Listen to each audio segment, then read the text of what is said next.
Краіны цэнтральнай і ўсходняй Европы, вырываючыся з кепцюроў камунізму, правялі люстрацыю свайго палітычнага апарата. Як люстрацыя вядзе да вяртання законнасці? Гэта праграма «Інтэрмарыум». З вами Настя Ліна. Запрашаю. Увага на экран.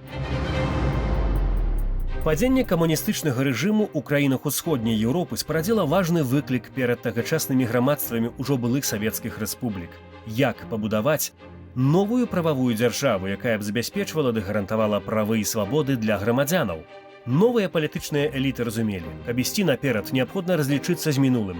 Улічваючы тое, што універсальнага падыходу для развязання такіх задачаў не існуе, на што ў дадатак наклаўся адрозны гістарычны досвед кожнай краіны, неабходна было выпрацоўваць уласныя мадэлі. Ключавым інструментам у гэтым стаўся працэс люстрацыі, які ў даслоўным перакладзе з лацінскай азначае ачышчэнне. Між тым сам панятак у тэорыі, ды на практыцы значна складанейшы і больш шматгранны.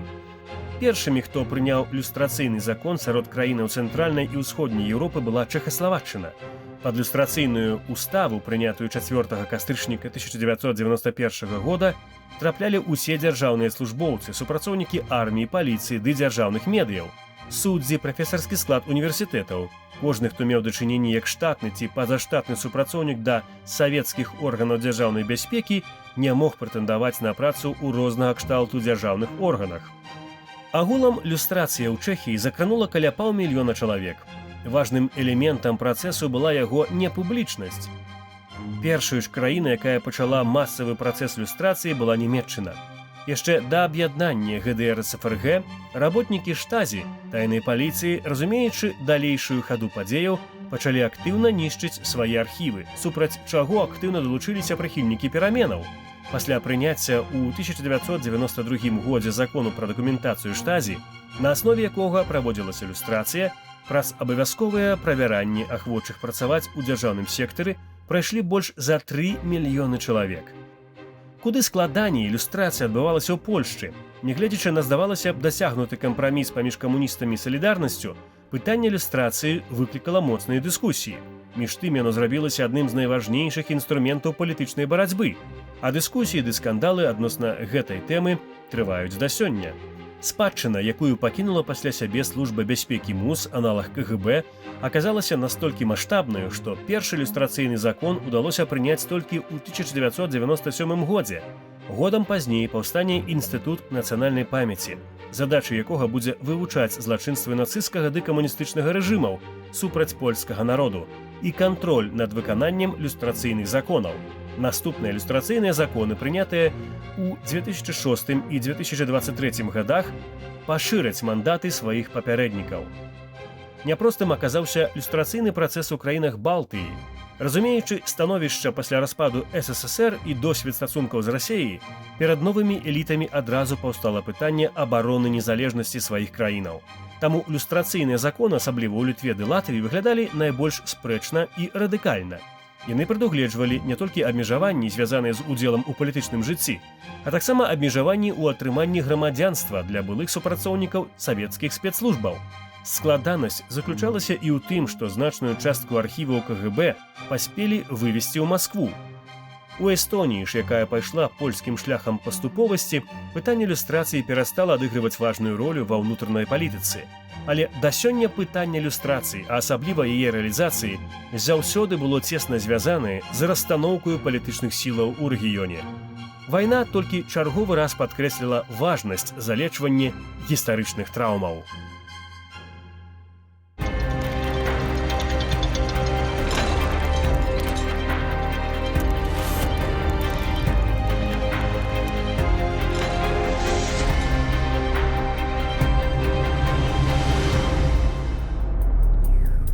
Дазвольце прадставіць мне маіх гасцей. Андрэй Бодзелеў, праваабаронца арганізацыі «Нацыі лідараў», а таксама беларускі гісторык. Добры дзень. Вітаю. Таксама сёння са мной у студыі госць з Літвы, літоўскі гісторык, архівіст, генеральны дырэктар Цэнтру генацыду і супрацьстаяння жыхароў Літвы спадар Арунас Бубніс. Добры дзень. Добрый день.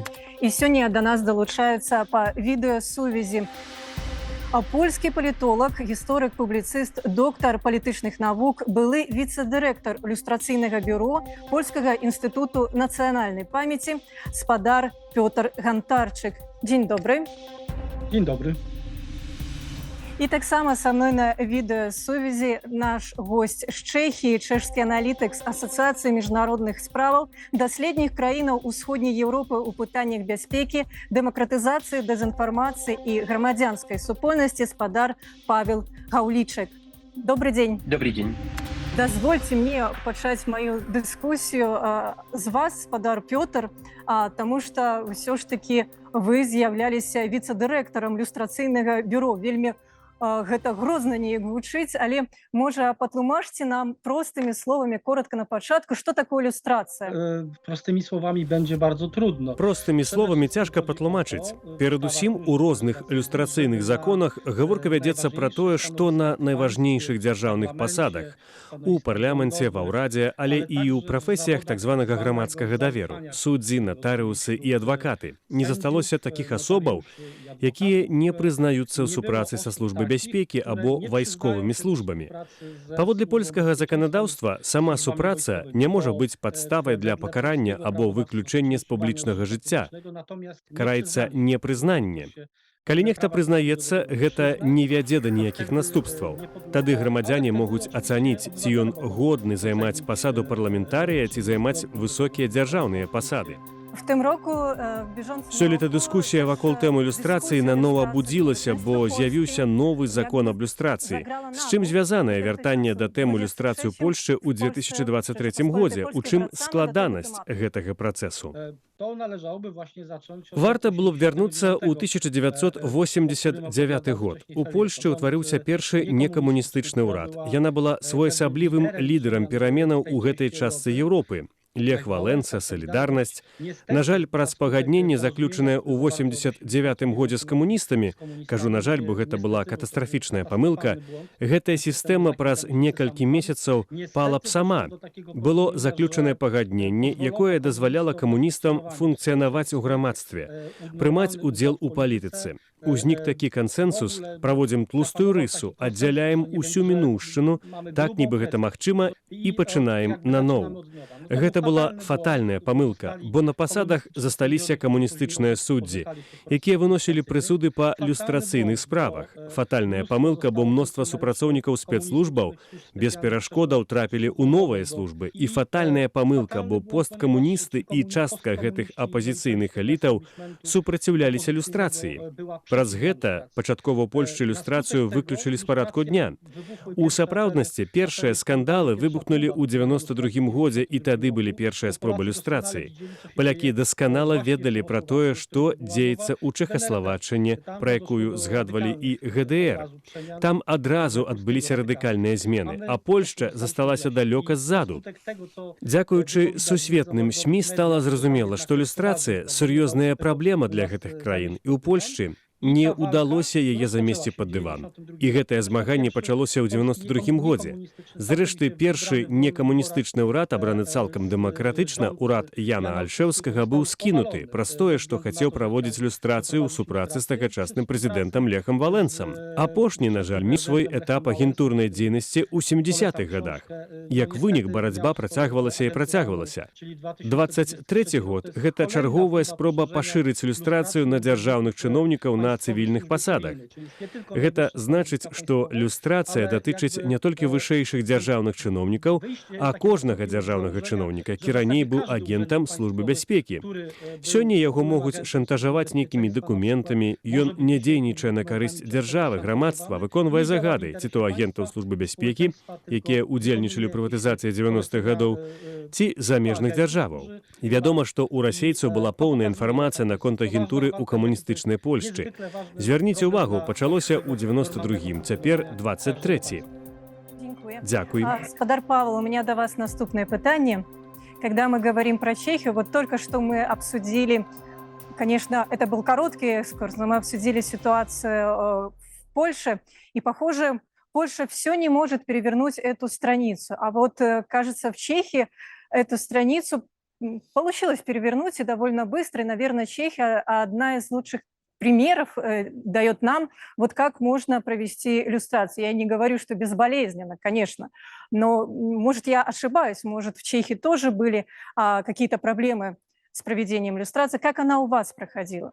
V Čechy, как было отмечено уже в одной репортаже, вот это был один из первых самых важных меров, который принял демократический парламент, Федеральная ассамблея в 1991 году, когда уже после демократических выборов из Чехословакии в то же время пошел новый парламент, и он хотел как-то справиться с коммунистическим прошлым.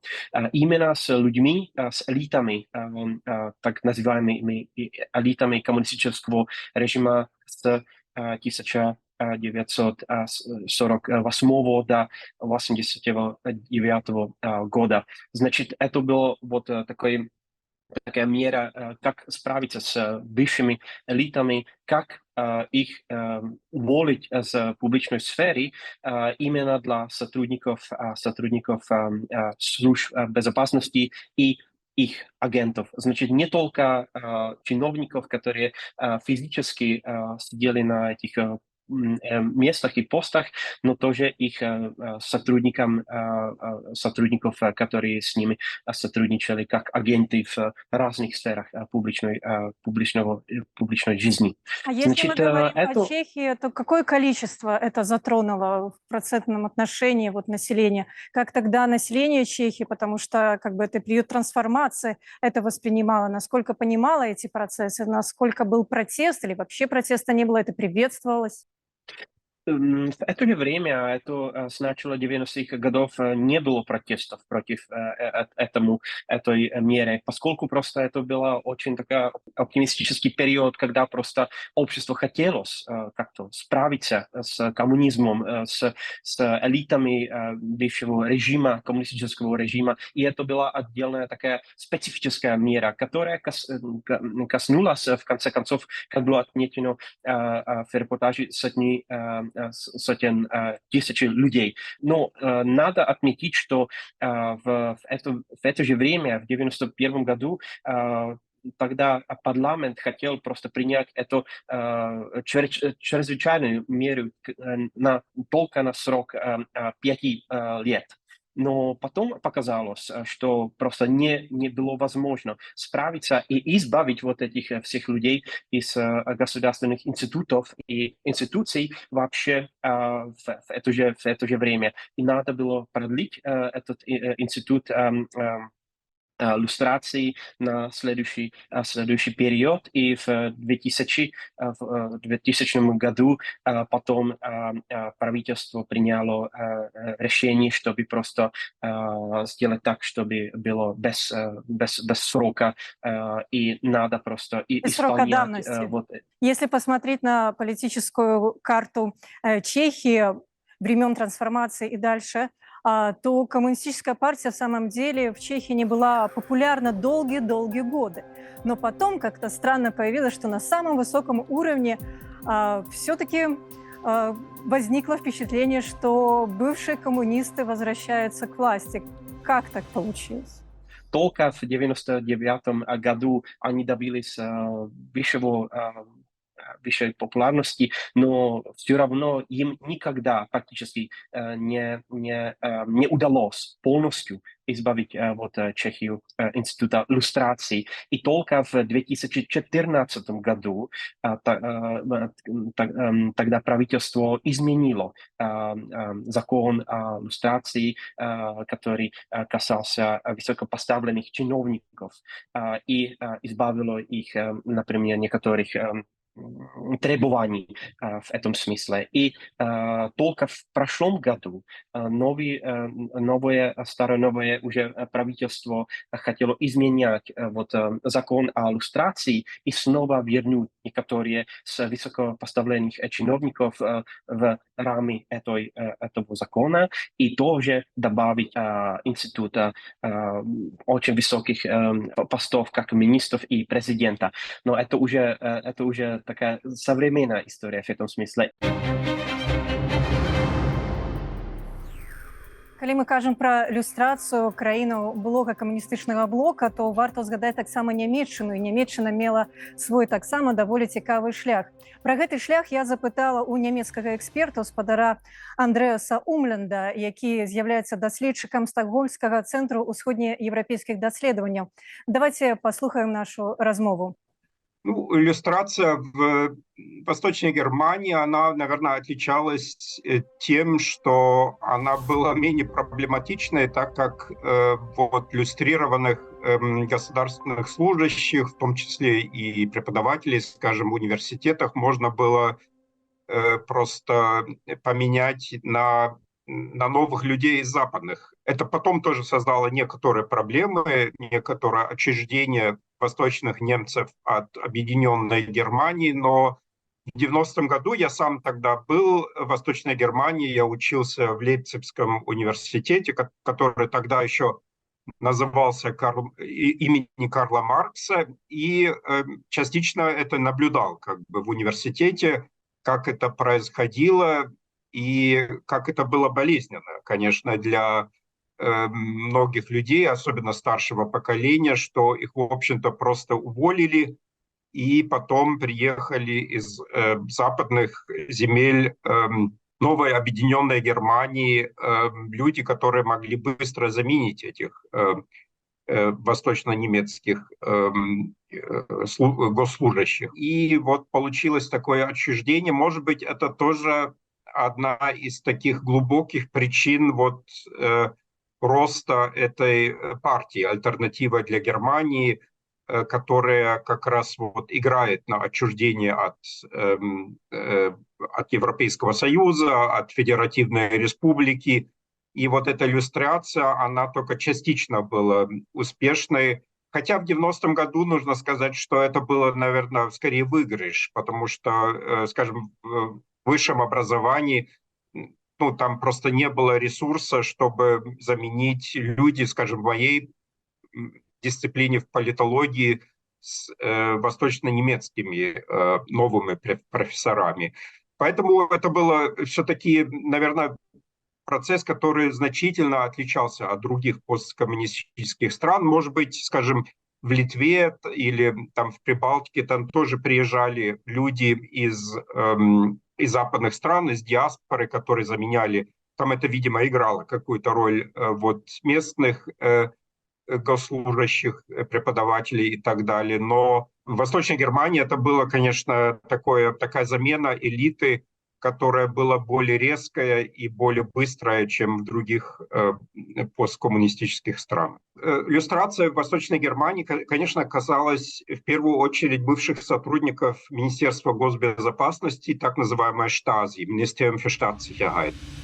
И в Восточной Германии иллюстрация, она, наверное, тоже отличалась от иллюстрации в других посткоммунистических странах, в том числе Советского Союза, тем, что процент сотрудников, неофициальных, особенно сотрудников Штази, Министерства госбезопасности в Восточной Германии был выше, чем, скажем, в Советском Союзе, где КГБ был более жестокой организацией и, конечно, по объему более мощной организации, но который не так глубоко проникал этот комитет в общество, как Министерство госбезопасности Восточной Германии, где десятки тысяч, если не сотни тысяч людей писали вот доносы, доклады, записки для этого министерства.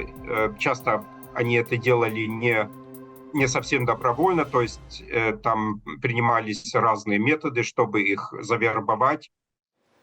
Вось як бачыце, мае саразмоўцы з розных краінаў кажуць пра адно і тое ж. Нягледзячы на свае розныя шляхі, ўсё ж такі ілюстрацыя адбываецца часткова.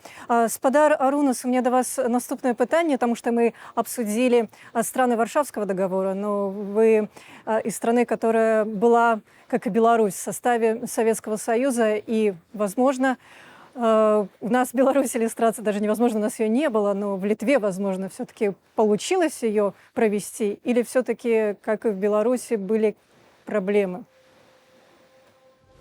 Но знаете, эффективность иллюстрации очень зависит от тех документов КГБ, которые остались в каждой стране.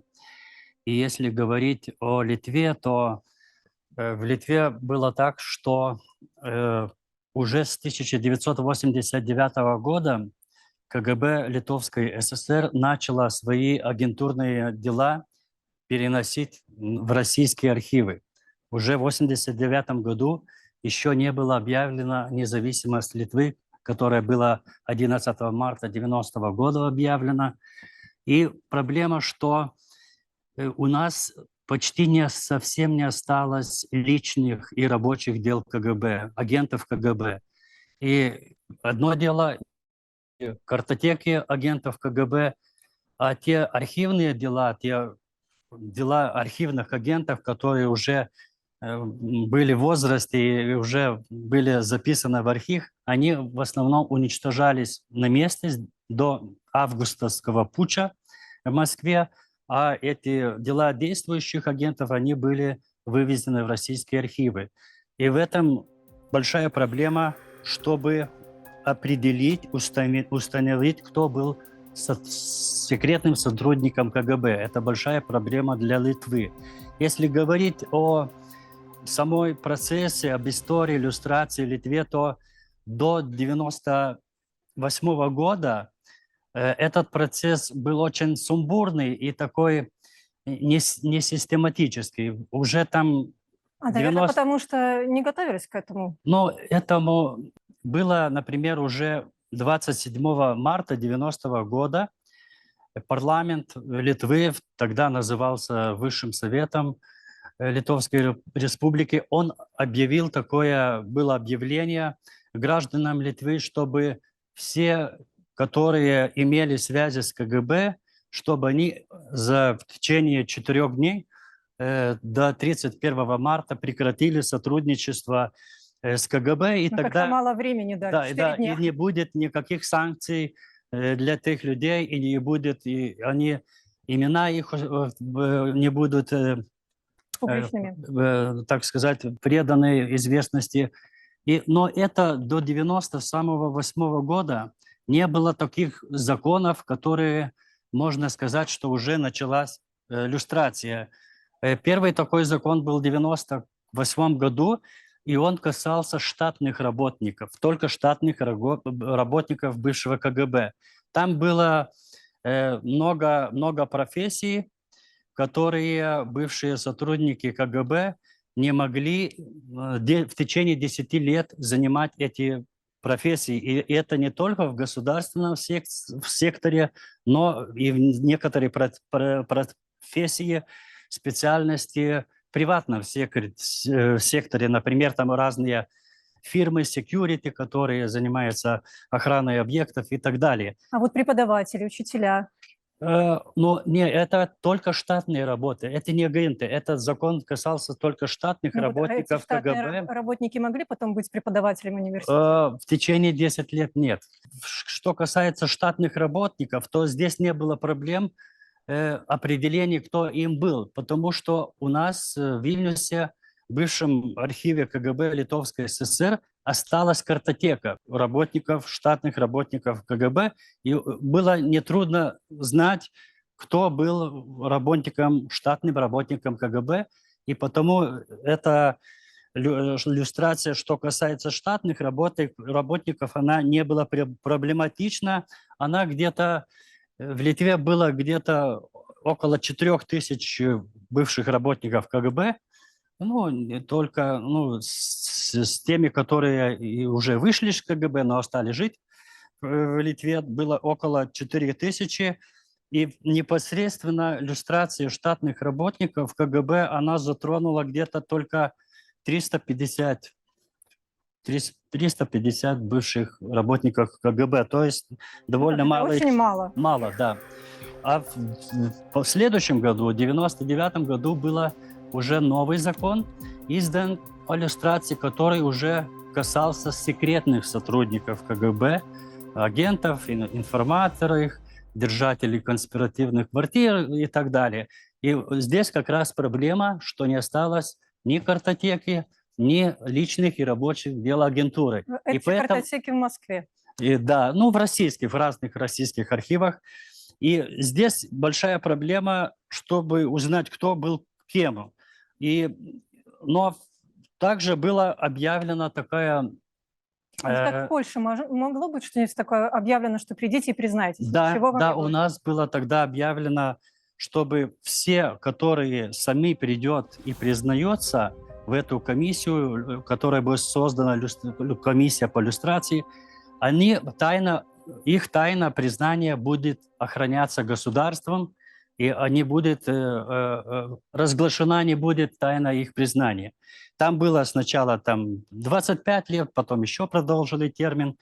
И как А вот ни странно... мы знаем, сколько людей пошли этим путем? Да, Сколько да, признано? знаем. Вот больше, чем 350 или все-таки И меньше? те, которые пришли сами признаться в эту комиссию, было почти 1600 человек, То есть это работает? да, бывших работников, которые сами пришли и сами признались и рассказали о своем сотрудничестве с КГБ.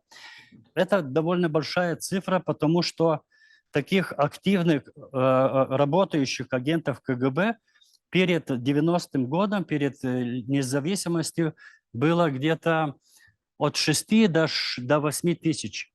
То есть из этого числа 1600 почти пришло и признали сами.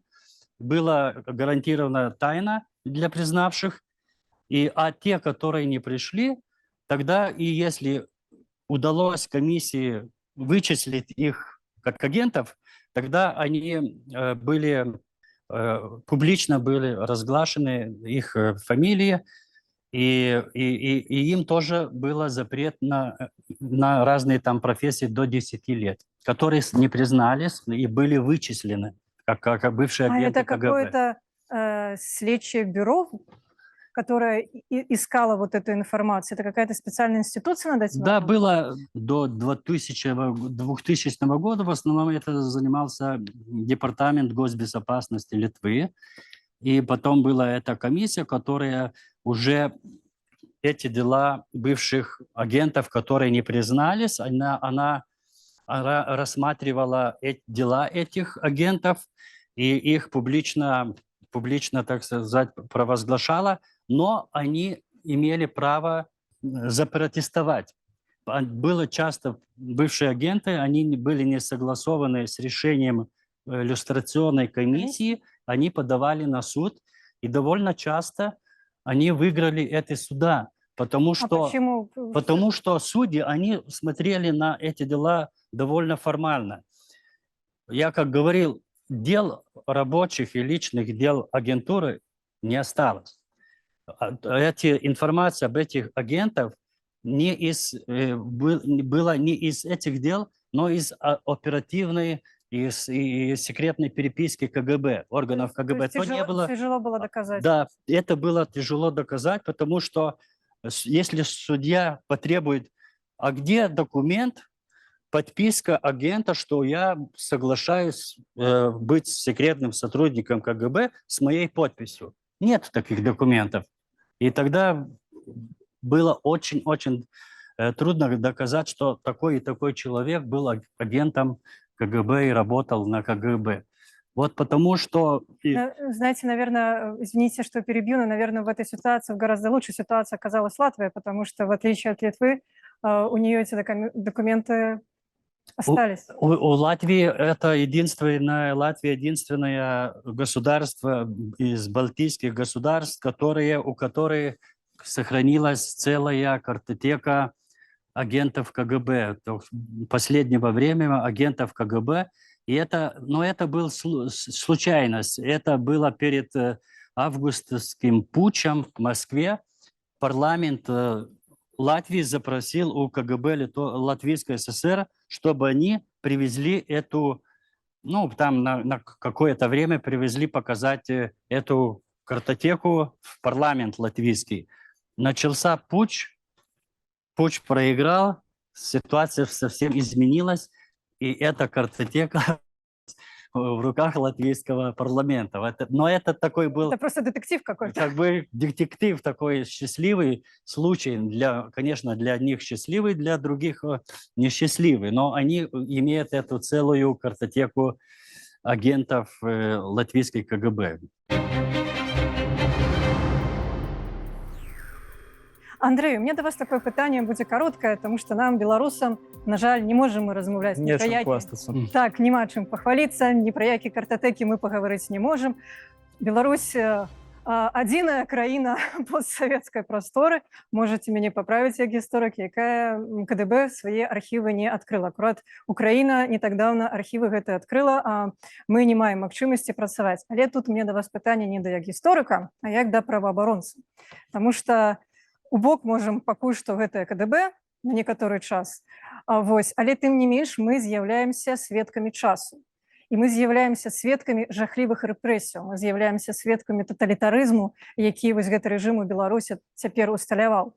Ці адбываецца зараз фіксацыя тых злачынстваў нашага рэжыма, гэтыя неверагодныя суды над пратэстоўцамі мірных пратэстаў, актывістаў, тут можна доўга пералічаць і журналістаў і гэтак далей. Ці фіксуецца? Бо мы тэарэтычна, нават за мяжою, можам стварыць вось гэту картатэку рэпрэсіяў, жахлівых рэпрэсіяў апошніх гадоў.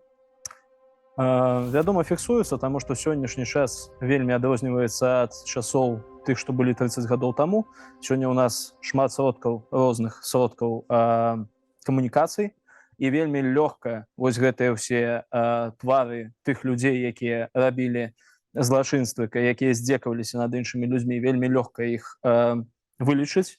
Шмат гэтых твараў ужо ёсць, і, вядома, мы памятаем, што вялася такая чорная кніга. Вось тых, хто ўдзельнічаў у рэпрэсіях, таксама дакументуецца ўсё і органамі ААН.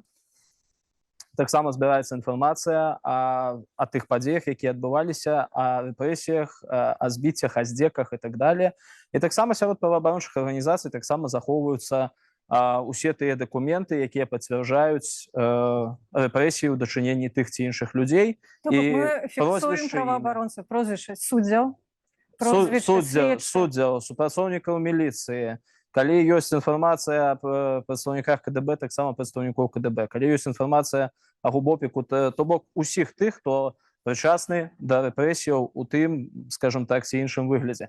Это таксама ёсць імёны прозвішчы тых, хто удзельнічаў непасрэдна вось проста тэлефонячы і кажучы пра тое, што там у суседа дзесьці наколка на целе у выглядзе БЧБ пагоні. І калі ёсць інфармацыя, хто гэта быў, таксама фіксуюцца і такія людзі.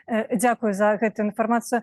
Пане прафесорже, можа вруцца да пана такім короткім пытаннем. Спадар прафесор, вярнуся да вас з такім кароткім пытаннем. Пачынаем люстрацыю. А з чаго? Як гэта было ў Польшчы? Якія ўстановы, што нам для гэтага неабходна? Co potrzebujemy do tego? Wedle obowiązującego obecnie prawa... Хачу на пачатку ўнесці папраўку. Паводле дзейнага цяпер заканадаўства, тых асобаў, якія супрацоўнічалі са службамі або былі ў службах, ніхто не заклікае да паведамлення проста так паводле іх волі. У нас кожная асоба, якая выконвае публічную функцыю, парламентарый, адвакат ці суддзя, абавязаныя падаць пісьмова так званую ілюстрацыйную заяву. Ці гэтая асоба была супрацоўнікам, агентам службаў ці не. Калі асоба прызнаецца, справа закрываецца. А калі адмовіцца падаваць такую заяву, не хоча, у такім выпадку гэтая асоба мае неадкладна пакінуць дзяржаўную пасаду або аддаць мандат. Няма магчымасці пазбегнуць працэдуры. Гэта законнае патрабаванне, і кожны, хто хоча займаць такую пасаду, абавязаны такую заяву падаць. Калі такая асоба не прызнаецца, будзе сцвярджаць, што не супрацоўнічала і не была агентам, тады гэтая заява правяраецца ілюстрацыйным бюро Інстытуту нацыянальнай памяці. Ягоныя супрацоўнікі правяраюць дакументы, якія засталіся па гэтай асобе. Калі ёсць звесткі, што такая асоба была агентам, уся дакументацыя перадаецца ў суд. Калі суд прыме рашэнне, што гэтая асоба схлусіла, яе на акрэслены тэрмін выключаюць з публічнага жыцця. Яна атрымлівае судовую забарону выконваць функцыю ці прафесію. У якую сітуацыю найчасцей трапляе ілюстрацыйнае бюро і чаму ілюстрацыя неэфектыўная? Прычына такая ж, як і ў Літве. Пра гэта згадваў мой калега. Польская служба бяспекі ў 89-90 гадах масава знішчала дакументы. Найбольш актаў было знішчана ўжо падчас свабоднай Трэцяй Польскай Рэспублікі. Афіцыйна дзейнічала забарона знішчэння гэтых архіўных актаў, а супрацоўнікі былой службы бяспекі і спецслужбаў знішчалі іх у масавым парадку, каб абараніць сваіх агентаў і падрабіць даты дакументаў так, нібы іх знішчылі раней. Неаднаразова на падставе ускосных актаў, фінансавых дакументаў ці справаздачаў, што накіроўваліся ў розныя месцы, мы, супрацоўнікі бюро, можам прасачыць працу такога агента цягам 20-30 гадоў, на каго данёс, колькі грошай узяў, колькі разоў сустрэўся з куратарам, калі яму дапамагалі атрымаць пашпарт. У сваю чаргу, адсутнасць фармальных дакументаў, подпісаў, згоды на супрацу таго, што было знішчанае, прыводзіць да таго, што пераважная большасць былых агентаў службы бяспекі, на вялікі жаль, атрымлівае апраўдальныя прысуды і своеасаблівае пацверджанне, што яны не былі агентамі. Кароткае пытанне, я прывяду прыклад Нямецчыны. Тая установа, што займалася ілюстрацыяй, даследаваннем дакументаў, мае больш за 1000 супрацоўнікаў штату, а тыя дакументы, якія даследаваліся, гэта больш за 180 кіламетраў у даўжыню. А як у Польшчы, колькі супрацоўнікаў Інстытуту памяці і колькі гэтых дакументаў? Колькасць супрацоўнікаў няшмат нам гаворыць. Супрацоўнікаў некалькі тысяч, але ў іх цалкам розныя задачы, яны не займаюцца выключна люстрацыяй. Люстрацыяй займаецца толькі нязначная частка. Тое, што найважнейшае ў польскай люстрацыі, гэта вялікая колькасць навуковых даследаванняў. Дзякуючы гісторыкам, якія публікуюць дакументы, якія апісваюць гэтыя дакументы, мы ведаем нашмат больш, чым дзякуючы крыху мёртвым люстрацыйным нормам заканадаўства. Не толькі супрацоўнікі Інстытуту памяці працуюць з гэтымі дакументамі. Сама установа за першыя 10 гадоў існавання выдала больш за 1000 кніг, прысвечаных гісторыі Польшчы, камунізму і спецыяльным службам.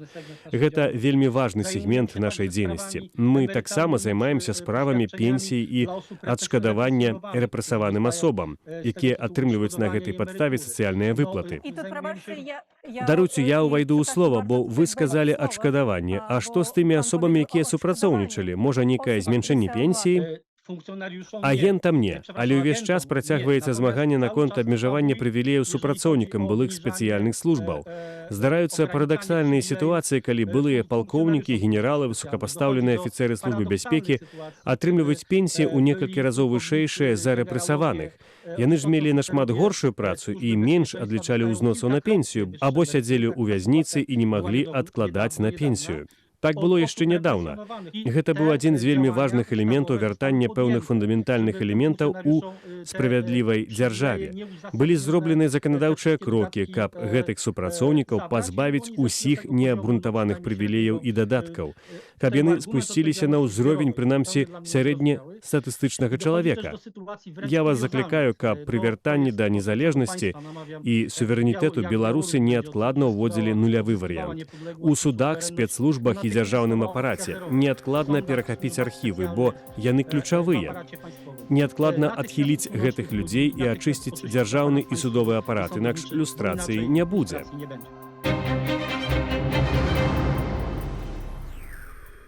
Господин Павел, у меня к вам следующий вопрос. Вот на вашу точку зрения, все-таки в Чехии получилось радикально провести иллюстрацию?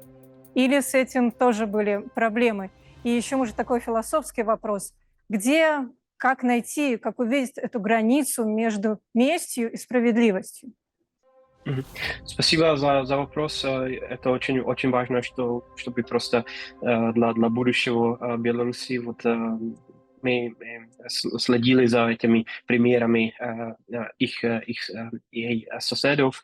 В этом смысле я хотел бы сказать, что согласиться с паном доктором, который говорил о том, что не надо и невозможно просто принимать какие-то компромиссы, надо очень радикально в этом смысле выступить. И Чехия, и Чехословакия в этом же время поступала по этому путю. В 1991 году радикально сказала, что не будет возможно просто найти нового места для этих чиновников, которые сотрудничали со службами безопасности, были агентами, которые с ними сотрудничали. И по сравнению с Литвой или Польшей в Чехии не было возможно просто высказаться публично и как-то помыть руки в этом смысле. Невозможно. Просто система не работала на этом принципе проактивного высказывания.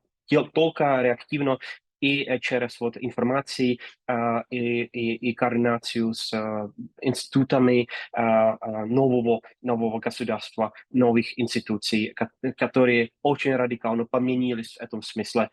И, например, суды и так дальше просто избавились от этих всех людей с прошлого. Один принцип, который надо к этому всему добавить – прозрачность. Надо к этому очень прозрачно подходить. И здесь, я думаю, чешская либо чехословацкая история, это может быть вот такая один момент, который надо было улучшить и более прозрачно подходить к этому всему процессу и избавить и исходить из этой политизации этого процесса, как мы уже слышали в Польше, либо в Литве.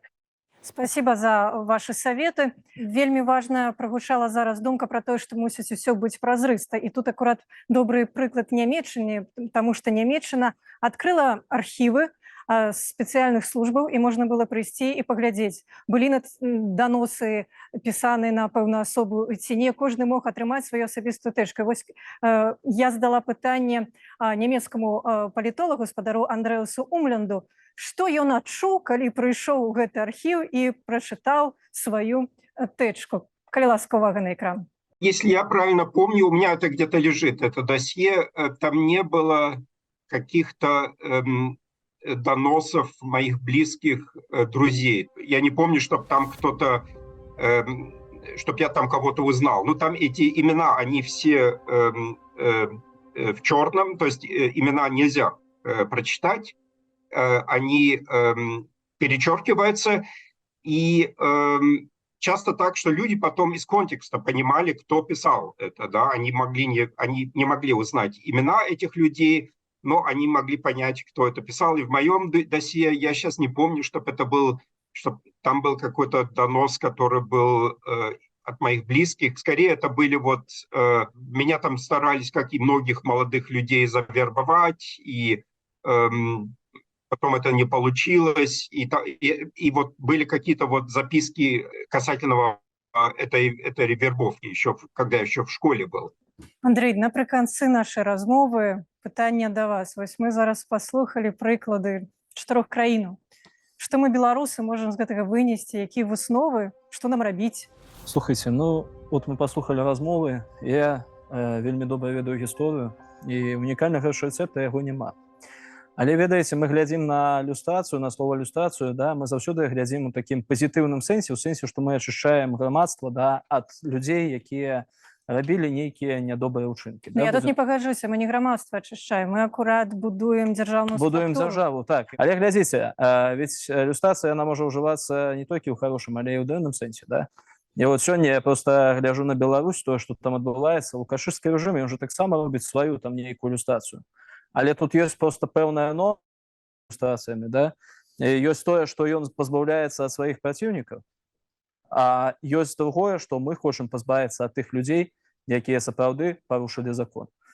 І вот тое, што сёння адбываецца ў Беларусі, вот у нас не павінна быць вот этой вот люстрацыі по лукашэнкаўскому методу, да? То бок, чтобы мы не скатываліся ў беззаконне, чтобы мы не нарабілі таксама тых учынкаў, вось, пра якія мы кажам, што гэта дрэнна. Я пачула вашу такія перасцярогі, і вось гэтае пытанне хочу скіраваць да спадара Петра Гантарчыка. Пане Пётр, наконец... Спадар Пётр, на завяршэнне кароткі адказ. Беларусы, як чуеце, баяцца. Мы спадзяёмся перажыць тэрор, але каб такі тэрор не пачаўся ў адваротны бок. Як зрабіць так, каб люстрацыя не ператварылася ў помсту? Я дасканала разумею боязнь, звязаную з парушэннямі прынцыпаў прававой дзяржавы, але адначасова неабходна правесці ілюстрацыю глыбока, радыкальна. Каб будаваць нармальнае здаровае грамадства, нармальную празрыстую дзяржаву, якая добра функцыянуе, зусім не трэба парушаць права. Гаворачы пра радыкалізм, я маю на ўвазе, што ілюстрацыю трэба правесці як мага шырэй, найглыбей, каб будаваць установы ад пачатку без гэтых людзей, каб іх адсоўваць у адпаведнасці з заканадаўствам і як мага хутчэй ачыніць архівы. Бо чым хутчэй перахопіце архівы і ачыніце іх, тым больш беларускае грамадства будзе ведаць пра гэтыя паталагічныя механізмы, пра гэтых паталагічных людзей і іх паталагічныя чыны. Нельга ісці на кампраміс і пакідаць частку чыноўнікаў, нібы яны спецыялісты ў сваёй справе. Нельга пакідаць аніводнага супрацоўніка спецслужбаў, бо яны спецыялісты. Але, вядома, усё мае адпавядаць літары права. Дякую. Господин Урунас, к вам тоже такой короткий вопрос, потому что Беларусь для Литвы – это трудный сосед. Как сделать иллюстрацию, чтобы не было, это была иллюстрация, а это не были репрессии?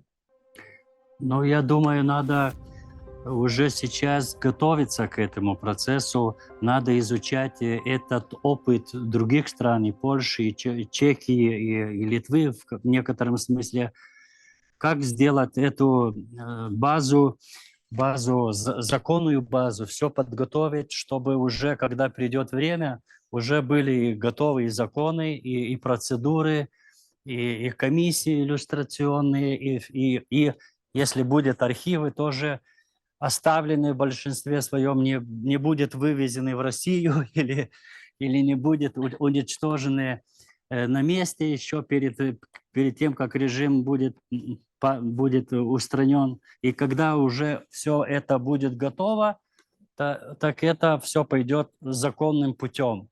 И тогда, если законным путем, тогда все будет нормально, не будет эксцессов, и результат тоже будет, я думаю, позитивным. Но это в очень большом объеме зависит, какие документы ставит КГБ Белорусской Республики после того, как режим падет. Такое условие. Павел, короткий вопрос к вам. Сегодняшнее общество Чехии, оно смотрит на этот период как на репрессии? Да, обязательно смотрит, но надо добавить к этому, что институт иллюстраций уже полностью поменял свою функцию и тоже воспринимание в обществе. Я уже говорил о примере бывшего премьер-министра Андрея Бабиша, который, да, как сказал словацкий суд и тоже институт народовой памяти, он был сотрудником служб безопасности, был агентом, который сотрудничал с ними, но сегодня уже в чешском либо в словацком обществе это не значит то самое, как в 90-м году, либо в 91-м, когда мы принимали закон о иллюстрации. И тоже по этому поводу высказался Чешский конституционный суд, который сказал, что надо всегда следить за отдельными припадами, отдельными ситуациями людей и тоже оценивать их роль в данном контексте. Спасибо. Я хочу падзякаваць маім гасцям, якія сёння са мной у студыі, таксама на відэазлучэнні, за гэтую размову. Пасля падзення таталітарных рэжымаў нас чакае не толькі дэкамунізацыя, дэлукашызацыя, а таксама ілюстрацыя. І гэта мусіць памятаць кожны суддзя, кожны пракурор, кожны чыноўнік і нават шараговы сябар выбарчых камісіяў, якія зацята дзесяцігоддзямі грэбуюць законам. Гэта была праграма «Інтэрмарыум». З вами была Настя Ільіна. До новых сустрэчаў.